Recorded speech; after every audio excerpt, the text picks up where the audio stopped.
Well, hello everyone. I'm Rev Karla and welcome to Spirituality Matters. Now let's settle in to find that sacred space between here where I am and there where you are. And let us be reminded that the holy transcends our physical bodies and our time together is just as sacred and meaningful as if we were sitting beside one another. Okay, let's get started. Today's podcast is entitled Chasing the Belonging. The subtitle of this is The Lonely Side of Deconstructing Your Faith. Now, chasing the belonging. I'm just going to ask you to bookmark that phrase because when the person who was interviewing me said those words, they literally pierced my soul.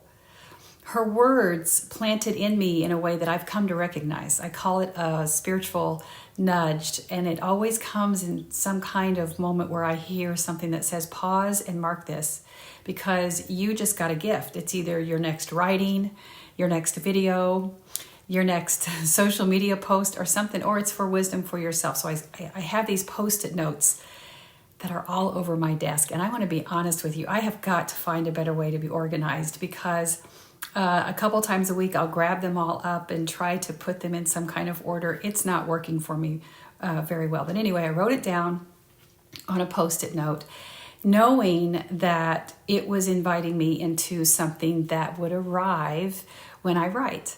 So I usually wake up in the wee hours of the morning, and that is sometime between 2 and 5 a.m. And I know you think I'm crazy, but some people will also get that because that is when all the noise of the outside world is completely gone, and the only thing I'm hearing is what I call the sacred. And I wake up with these words dancing in my head, and that's when they're the loudest, and they invite me to awaken. And I can feel that soul connection. So I've come to enjoy it. Luckily, my schedule can be flexible enough that if I end up being up the entire time between 2 and 5, I can go back to sleep for a couple hours before I have to wake up and start my day. But I call this time my goddess hours. Now, I was going to dinner with my brother and my sister-in-law last week. And we started the dinner like at 6 o'clock, but I had to leave like at 7:30. They were going to stay and watch a sports game. And I had to leave because I knew with as much as I'm being invited to write, like it's a matter of if I just had time to write, I would literally be writing 12 hours in a day because so much is coming forth for me to write.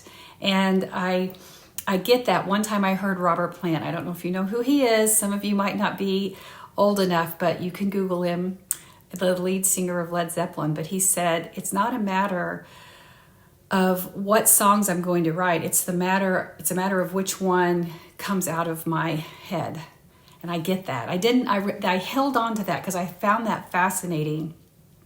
But now I get it because it's a matter of what's going to come out of my head. My brother has the exact same thing. So they understood that I had to leave. And he calls his the inner man. I call it my goddess hours. He calls it the inner man.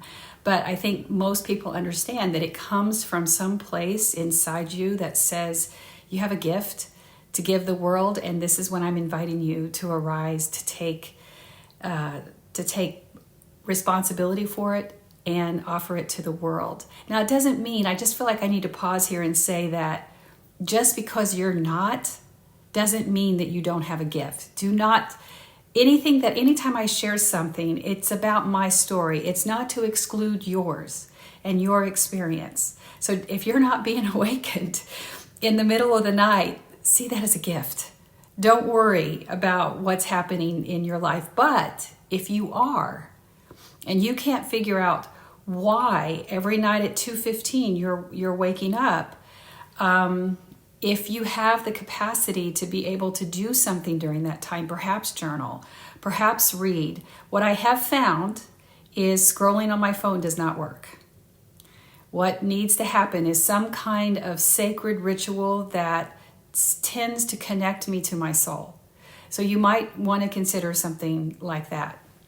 So a few hours, just literally a few hours after she spoke those words, I was up at 2 a.m., propped up in my bed. My husband sleeps soundly. Sometimes he'll kind of roll over, but he says most time he doesn't even hear me. But our Guinness, our senior cat, always looks forward to it. Whether he's in bed with us or he's out in the house roaming around somewhere, he hears me arise and you can hear him come in. He jumps up on the bed and he lays across my lap. So a lot of times he'll lay over my arms because I think he finds that comforting. So he'll start to just nuzzle there and off I go on my iPad. And there have been times that if I've gone to bed too late and I'm not going to be able to wake up, he will literally, these aren't nudges, these aren't like the spiritual nudges that I get. He will headbutt me. I will wake up and he will be headbutting me in my chest to try to get me to get up. And it's a little annoying, but sometimes it's like, okay, thank you. I guess I was oversleeping. So yeah, let's do this. So there is a mystery also to this writing process, because all I have when I started this was chasing the belonging. Chasing the belonging. Where is this writing going to go? So I thought at the beginning, I'm just going to tell you the process. And then let's see where it goes, because I have absolutely no idea how this story is going to end. But I'm going to trust the process. Someone once asked me about my outline process for how I write courses and how I write teachings or my videos and things like that. And I'm like, outlines? Do we do that? Now, I am in the course process of writing a book, and I have been spending a lot of time on that kind of outline. But when it comes to a blog or a writing or a teaching or anything like that, I just start writing and trust the process. So I kind of feel like that's a metaphor for life. Trust that the ending, what is going to come from this little pocket of wisdom, trust the ending will come, but we are free to create the story in our moments of living. Now, I've parked that wisdom off to the side as well to say, okay, I'm going to return to that and I'll write a blog about that someday. So, but today, let's stay with chasing the belonging. And I hope you feel that those words as much as I did, because there's a vulnerability to it that I hadn't expected to experience during that podcast interview. I am in my 13th year of deconstructing. Now, some people, and I'm going to be honest with you, I did not, when I was in the spiritual wilderness and I first left my religious heritage, I didn't call it deconstructing. I called it this untangling from my religious beliefs that no longer serve my highest good. I still feel that. I don't feel that deconstructing, the word deconstructing, really captures the entirety of the experience. It feels too functional when there's so much of your life, so much of emotion, so much of who you are, so much of your spiritual journey that's captured in that. That word doesn't do it justice. But when you hear someone talk about deconstructing, they're usually talking about the whole thing, not just one singular event. So that's why I like to pause and always say that it really is peeling back the layers where we can find this sweet release from the rigid dogma and the toxic theology. But we know, many of us do, and some of you are just finding out that this deconstruction process can come at a high price. It can be a price so high that some find it too high to pay. And I'm talking about the loss of community, the loss of your spiritual identity, the loss of affirmation and comfort from your church authorities. And I believe that the person who was interviewing me, Mindy, I believe that's what she was saying.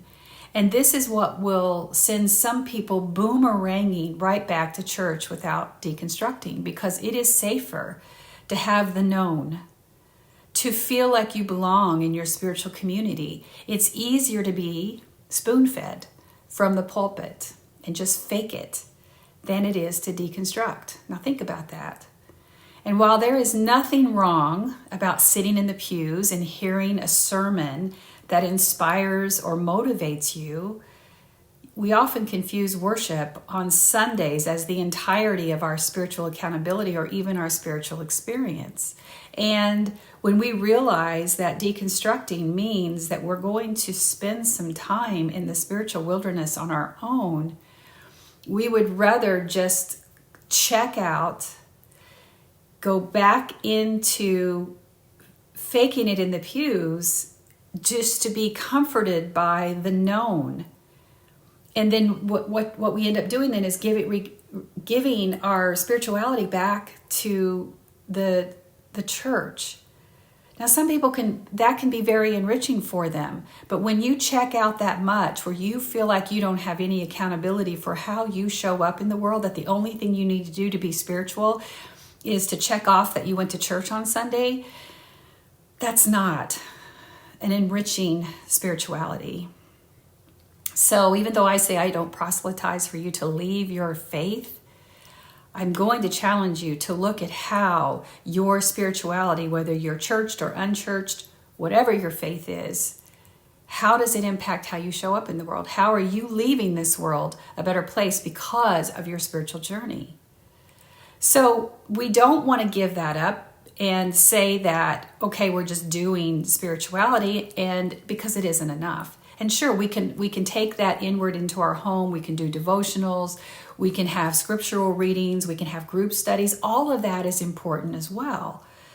But unless we are willing to face ourselves in the mirror and truly look into what is asking for light that we have buried, that what needs healed, what needs released, what dogma is harming us or doesn't serve our highest good, because yes, you have the right to question those beliefs, then our practices are not helping us to heal what's broken so that we can live with authenticity, so that we can turn back to the world and be a better version of ourselves. Now, oftentimes church leaders will imply corporate worship along with membership and the duties therein, like tithing, volunteering. That's enough, and that will lead you to believe that your spirituality is good. Now, it can be, but if it isn't encouraging you to show up as a kinder, more compassionate person and expand your empathy and work to elevate the human condition, then, like I said earlier, that type of spiritual nurturing and enrichment, it's flawed. I'm just going to say it because it's often hyper-focused on salvation. So when your corporate worship is focused on your salvation, then that's all you need to do in your life is just look out over the horizon and look beyond the pain of the world. Look beyond the distractions of here. Don't be of the world. Look on beyond to heaven. Look beyond so that you're focusing on salvation. That takes your eyes off of true connection with your fellow humans. Any responsibility for how you show up in the world. I envision when Mike Pence was my vice president, and y'all know how I feel about Mike Pence if you're following me on social media. He went down and visited the detention centers when the migrants were coming in and they were being held in horrible, deplorable conditions. And that the reports that were coming out of there were quite embarrassing for an advanced country like the United States to be doing this to people. He shows up in this building, and you have all these men crowded in together as if they're being held as prisoners. And Mike Pence is looking over them. It's almost as if he's looking in the corner of the rooms. He's not looking. He's not engaging with any of them, because he is the epitome of what an evangelical Christian does with their faith. He was only there to create a media storm that could then be turned back into a political battle that said that the Democrats needed to release more money to fund this area. That's not what was going to happen at all, and we know that. I'm not here to get too political, but my point is that you can see how disengaged from the suffering of the world you can become when your worship, when your attachment to worship has convinced you that the only thing that you're here to do is to get to heaven. The only thing you need to worry about, I know this world is hard, but thank God I'm going to be with Jesus someday. That's programming. That's indoctrination so that you will always remain loyal to the teachings of the church. You will always keep your membership there, to continue to tithe, to continue to offer your free labor, to continue the perpetuation of the institution. Because if you paused and saw yourself as being an integral part of humanity, then you're distracted, because there's something here for you to do other than just being a Christian. It's about it moving towards those who are suffering, not to proselytize them, not to baptize them, but to truly help them. Okay, so I find these kinds of detours necessary. I know we're talking about chasing the belonging, but I want you to understand, especially for those of you who are early in your deconstructing, I get that this is lonely. I get that you want community. I get that this deconstructing is hard, but do not fall back into such a complacency that you hand over your spirituality and put it on autopilot. If community is important, you can still be in community, yet working to deconstruct elements of your faith that no longer resonate with you. And I know this because there are people who will say, okay, I'm done with the dogma of my church. I'm done with the hypocrisy. I'm done pretending that I belong to a welcoming church when I know that they think that the LGBTQIA plus people are less than human because we can't invite them to membership. They can't be part of leadership. We can't baptize them. We won't officiate a same-sex marriage. So you get tired of that, but you want to be.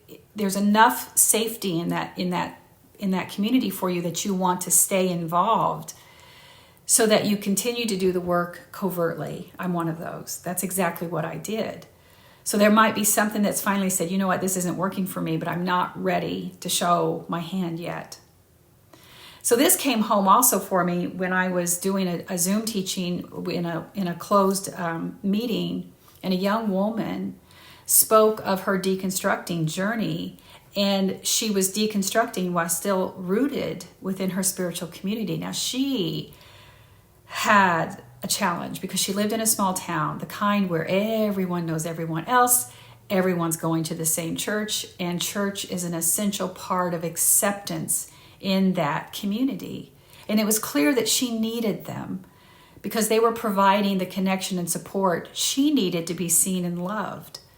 And this struggle is very real for those who deconstruct from the beliefs of their religious heritage yet stay bonded for connection. And I believe that she'll have a struggle to balance this, because this whole workshop that we were doing was about healing from religious trauma, and she knows she has it, but it doesn't mean that she can't do it. You can. So I hope that the words I gave her encouraged her and helped her see that time is on her side. She certainly has time, although there'll be times where she may feel like she's suffocating in those moments where she feels like it's time to peel back more layers, or she's listening to a homophobic sermon and she just feels like she's going to be coming out of her skin. But I believe also that this young woman represents the millions who look at where deconstruction is taking them. And when you see that it's taking you away from your spiritual community, you often determine that risk of being without it is too great. So for her and others like her who are chasing the belonging, this is something they simply cannot do, at least not in this moment. And I fault no one for this. I have never felt more alone than the first Sunday that I awoke and didn't have the flurry of activity to ensure we were going to be on time for church. And there was always this sense of longing, a sense of knowing that you belonged when you pulled in on Sunday morning and you recognized the cars that were pulling in with you, and you came to love those worshiping with you. Oftentimes it just felt like coming home. There were always these familiar faces, or picking up conversations where you left off from last Sunday, and the hugs and just the reconnecting with people that truly care about who you are. And you just feel like you're wrapped up in this warm spiritual blanket. And I can tell you it can be challenging because it can be hard to replicate that out of church. And what I found that as soon as warm and loving and as comforting and as affirming as I was in that church, the minute I left, it was all gone. It was all gone. My spiritual community and connection was contingent upon my staying involved in that church, and it was gone.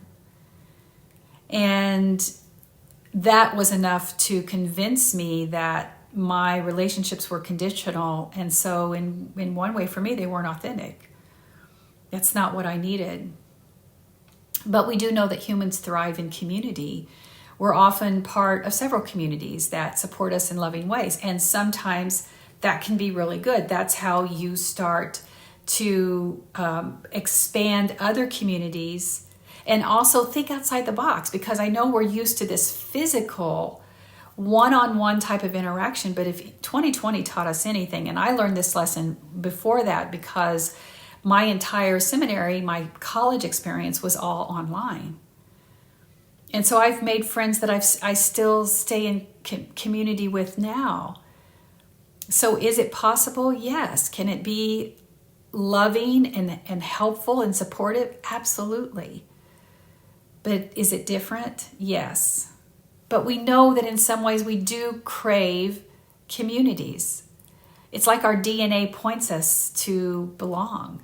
And when we don't, we want to chase it. And if we can't find it, we grieve its absence and long for it. And this is why deconstructing is some of the hardest work that you will ever do. It is why I say that it is so much more than rejecting the parts of your religious heritage that harmed you. Without doing the work of deconstructing, what you end up being is just bitter. You leave and you think, okay, I'm no longer going to put up with that. But unless you're willing to sit with, to understand how this happened and what beliefs are still influencing your life, that provides a filter through which you see the rest of your world, you are going to still continue to be impacted in some way, shape, or form by your religious beliefs. So deconstruction, I believe, is a necessity. So, and becomes more than just rereading the Bible. We want to reread the Bible without the need to weaponize it. So that requires a whole other mindset, a whole other set of skills, a whole other set of resources. So it's a commitment. It's a challenge, but it's so worth it. I will also tell you this, that especially for the white people who are here, so much more about our deconstructing is about our decolonizing our beliefs, because we don't realize how much of white supremacy is spiraling and entrenched into modern American Christianity. And that's a big part of it. And we also want to make sure that we're deconstructing to heal our religious trauma. So these things are important, but no one prepares you for the shock when those in your closest inner circles are gone. The most painful part comes from the fact that they are physically here but unavailable to you, and you're the one who made the choice. It doesn't matter if it's yours or their choice, they're gone, and that stings.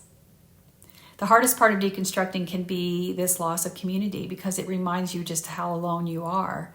So when we can acknowledge that sorrow, then we can start to experience with how we can start to stabilize our time in the spiritual wilderness.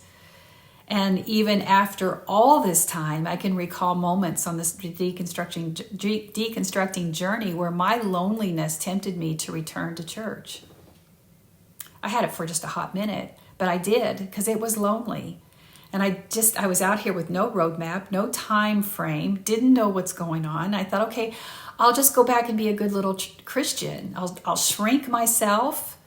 I'll make myself small enough so I'm not a threat to anybody, and I'll just spiritually check out and belong. But I didn't do that.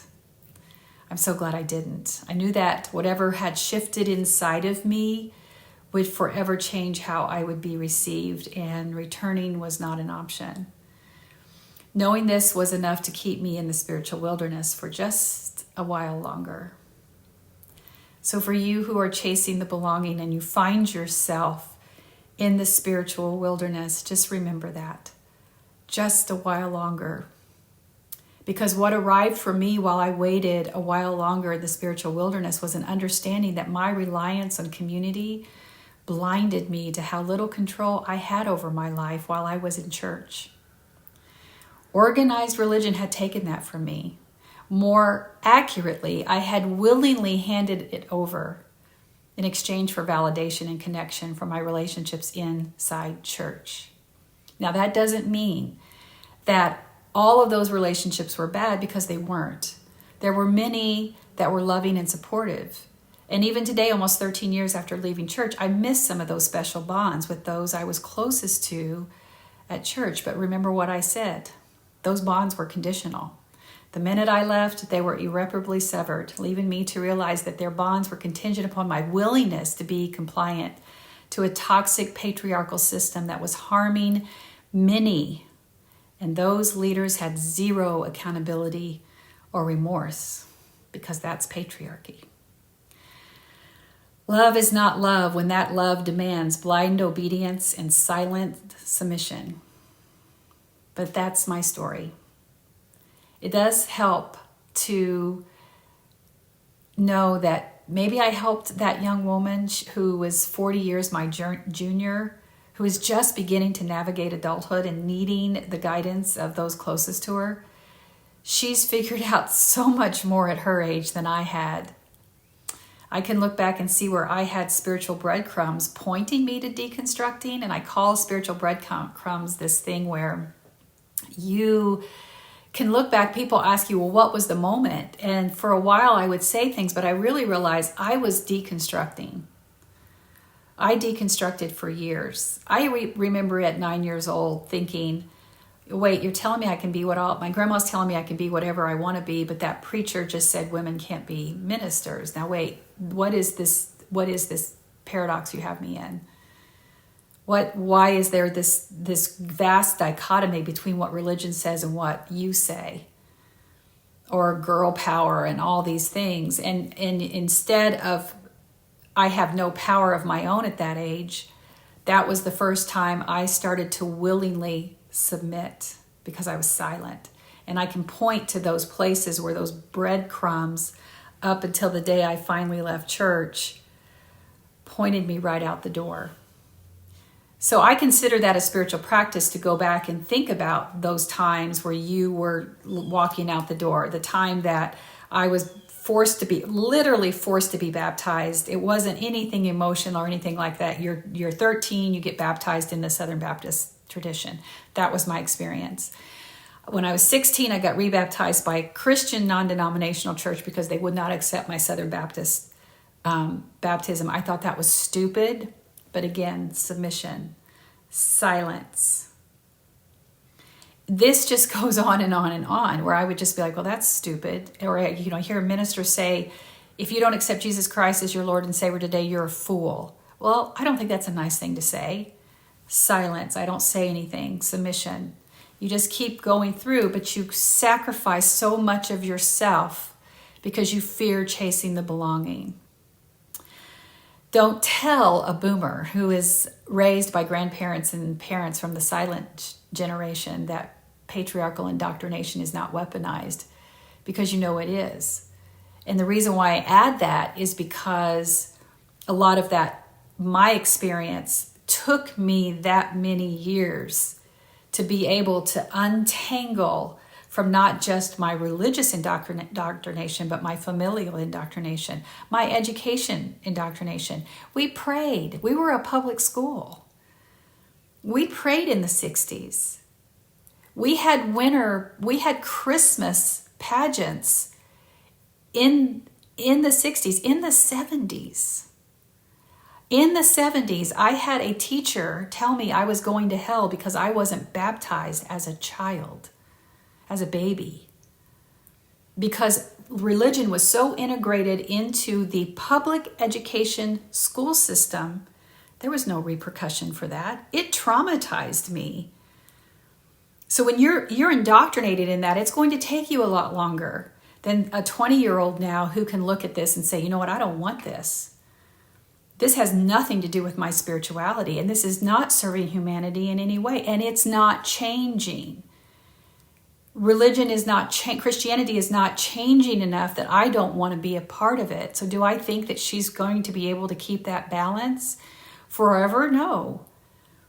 There will come a time in her life where the belonging, she'll be ready to find it outside of church, because those indoctrinations will feel so toxic to her that it will start to compromise her true authenticity, her true north, where she's being pointed to. And I applaud that. You know, you can be looking someone dead in the eye and do the most harmful, outrageous, unacceptable, incomprehensive act, and they will not apologize. That's my childhood. That's anybody who was raised in the 60s childhood. And so that's not what we have right now. I was raised in a school where the paddle was hanging inside the door of your classrooms, in every classroom when you walked in. And I know one time that a teacher paddled a child, and several of us came to tell her that this person did not do what she was getting paddled for. And the teacher did not apologize. And we were told that if we kept bringing it up, we were going to get paddled. And we were quiet because the law ended there with "do as I say so." So there's a lot of reasons that things needed to deconstruct. A lot of things. But when you know that this system of patriarchy, that's also religion, that's also familial, that's also our political system, this deconstruction and wobbly is because the generations after me are not going to tolerate it, are not going to be told, "do as I say so," even though I made a mistake. That doesn't work anymore. So I want to remind you of a couple of things, because I do think that for so many of you that, I know I'm taking some detours here, but this is important to me because we are just sitting here right after the midterms. We're taking a little rest here, but we got so much more work to do, my friends. We are not even close to being safe of protecting this democracy. But I want to remind you of this. I'm sitting here, yes, I'm gray, and I'm celebrating who I am now. But I was a teenager when women could finally own a credit card. Financial companies never thought that women's financial viability was good enough or solid enough that they couldn't get credit on their own without a male cosign or male approval. I was 6 years old when interracial couples could marry. So in 1965, I was 4 years old when the Supreme Court decided that married couples had the constitutional right to privacy about birth control. This is not ancient history. And so when people want to talk about how toxic my generation is, they're right, but I want them to understand why. And if I can deconstruct from this, then there is hope for others. And if there's not, then we need to make sure that what we're creating today is going to solidify that what happened before the midterms is never going to happen again. Yes, the dismantling of patriarchy needs to continue. But why this is important is because I believe that patriarchal indoctrinations, now I'm going to bring this in a circle here, patriarchal indoctrinations have relied on people needing the belonging. That they have relied, that they've created a system that's so fear-based that you would fear being out there alone and feel so ostracized because of it and judged because of it. And they've made it conditional, just like when I left church and my entire contact list fell away. That is no longer working. People are saying, I'm going to take my risk. And they're creating new ways to connect. The belonging is not sending them back. They're looking out here to say there has to be something better. So I'm going to chase the belonging out there. I'm going to chase it out here because something has to be better than where we've come from, because this system is hurting too many people. This woman, this young woman I told you about, is deconstructing while she's staying planted in her spiritual community. And people like her, they give me hope. They give me hope for the future generations as we begin to heal from this generational trauma caused by patriarchal systems that do nothing more than protect those in power, which is primarily the white Christian male. But her desire right now to chase this belonging is valid. And I'm not going to judge her, but I know that something good is on the horizon. Because here in my 60s, I'm content to say I have found a community that works for me. And it looks absolutely nothing like the one from my heritage, but it works in ways that I've come to recognize as just as meaningful and sacred as those I experienced on Sunday morning. But that's me, and I know that. But where does chasing the belonging find you? Chances are the desire for community, this chasing the belonging, has impacted you in some way. Wherever chasing the belonging has taken you, may it be for your highest good, compromise nothing. May it arrive without conditions. May it be what you need for your spiritual journey, not what the community needs in order for the community to survive. And may it be holy. Because for in the end, that is all that matters. And blessed be. Okay, beloveds, I'm honored to be in this space with you, and I pray you receive something. I know I did, because the teacher teaches what she needs to hear. And now, beloveds, go in peace and be at peace. Go in love, and may you be loved. Go and know that others are on this journey with you, and you are not alone. You are seen and deeply and unconditionally loved just the way you are. Blessings on your week, and I'll see you soon.